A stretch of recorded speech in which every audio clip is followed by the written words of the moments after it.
Olá, bom dia. Nesse nosso papo de direito civil de hoje, nós vamos tratar da aquisição e também da perda da propriedade imóvel, ou seja, o capítulo 3, que está disciplinado lá entre os artigos 1260 até o 1274 do Código Civil, o qual se avizinha do direito de vizinhança. Mas nós vamos começar das formas da aquisição da propriedade imóvel, começando pela uso capião, que está no artigo 1260. Recomendo antes da gente ver esse estudo de hoje, a gente dá uma olhada na uso capião como forma de aquisição da propriedade imóvel para ver as questões relativas aos princípios, alguns requisitos que são interessantes na compreensão dessa forma de aquisição da propriedade, que é, como a gente já definiu, uma forma de aquisição que pode transformar, por exemplo, um possuidor em proprietário em função de, digamos assim, de uma inércia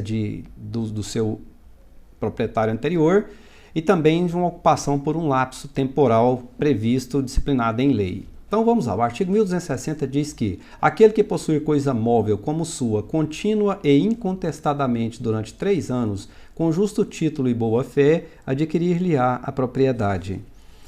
Então, se trata de uma forma de uso capião extraordinária também, só que de propriedade móvel, e aqui também a gente vê aqueles mesmos requisitos, né? A posse contínua, a posse mansa, incontestada durante um lapso de temporal que aqui é bem menor, né? São só 3 anos, também tendo boa fé, adquire-lhe a propriedade. E o artigo 1261 prevê o seguinte: se a posse da coisa móvel se prolongar por 5 anos, produzirá uso capião independentemente de título de boa fé. Então já veja bem, passando 5 anos, mesmo que não tenha boa fé, ele fica com a coisa. E o artigo 1262 fala que aplica-se ao uso capião das coisas o disposto lá no artigo 1243 e 1244, como a gente tinha comentado anteriormente. A segunda forma de aquisição da propriedade imóvel é a ocupação. Está lá no artigo 1263. Quem se assenhorar de coisa sem dono, para logo lhe adquire a propriedade, não sendo essa ocupação defesa por lei. Então isso aí é aquela coisa que foi abandonada, não tem dono, aí sim quem se assenhorar dela fica sendo o dono.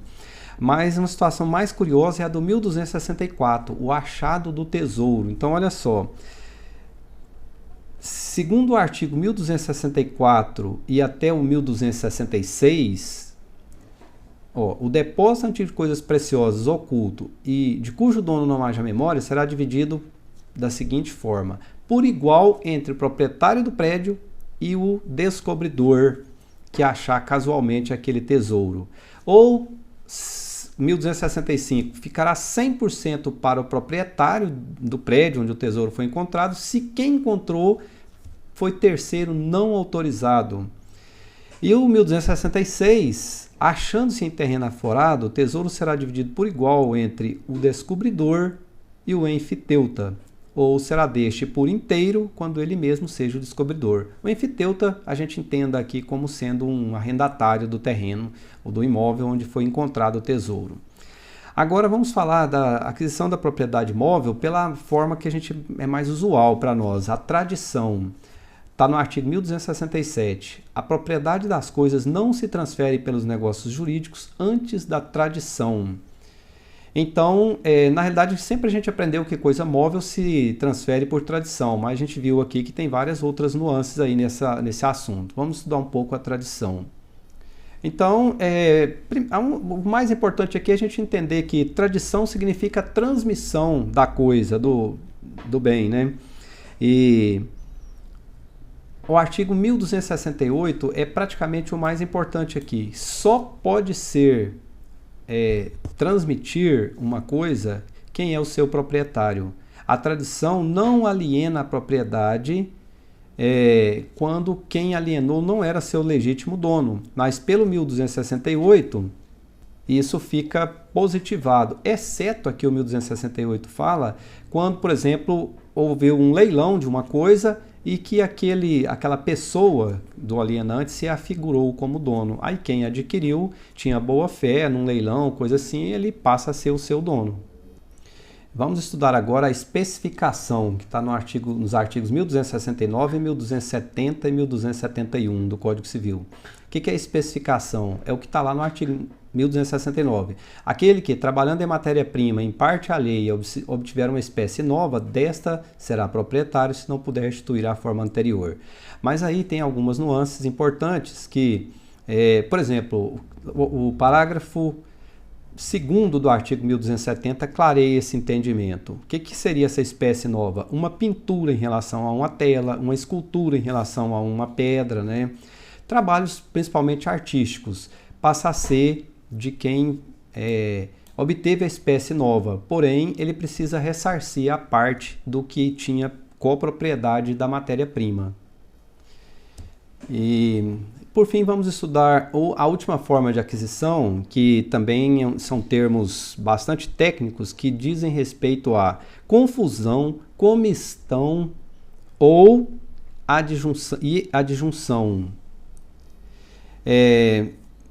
Inclusive está escrito errado lá no artigo do Código Civil.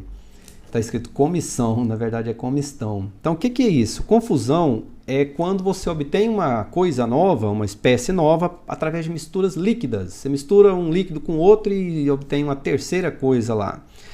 Comistão é uma coisa nova obtida por misturas sólidas.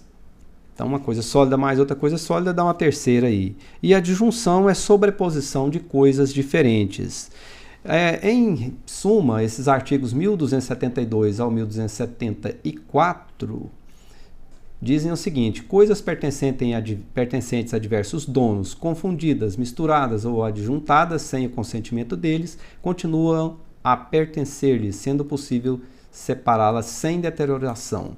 Não sendo possível separar, eles passam a ser coproprietários, ou seja, passam a ser condôminos da coisa nova. Se um insumo for mais valioso, o dono deste será o proprietário desde que ele indenize os demais. E são essas as formas de aquisição da propriedade móvel. Vamos falar agora brevemente sobre a perda da propriedade móvel, que está disciplinada nos artigos 1275 e 1276.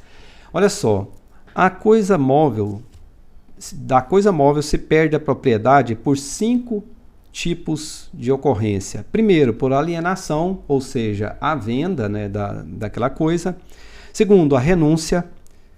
O bem fica, digamos assim, vago, e nesses dois casos tem que ser registrado em cartório, né? Por abandono da coisa, por perecimento, ou seja, vai depreciando até ela se estragar e se depreciar totalmente. E 5, por desapropriação, quando isso for de interesse público. E por fim, última coisa importante é que o imóvel urbano, se ele for abandonado e tiver aí mais de 3 anos no imóvel abandonado, ele passa a ser propriedade do município ou do estado. Para que lhe dê a melhor destinação possível. Para finalizar nosso estudo, é importante demais se atentar ao parágrafo 2º do artigo 1276, que quando o proprietário não se satisfizer ônus fiscais, presume como abandono. Então veja bem, é por isso que quem deixa de pagar IPTU pode perder o seu imóvel. Então a gente espera também ter trazido um pouco mais de compreensão a esse capítulo aí do direito civil brasileiro e breve continuaremos nossos estudos. Grande abraço, fiquem bem.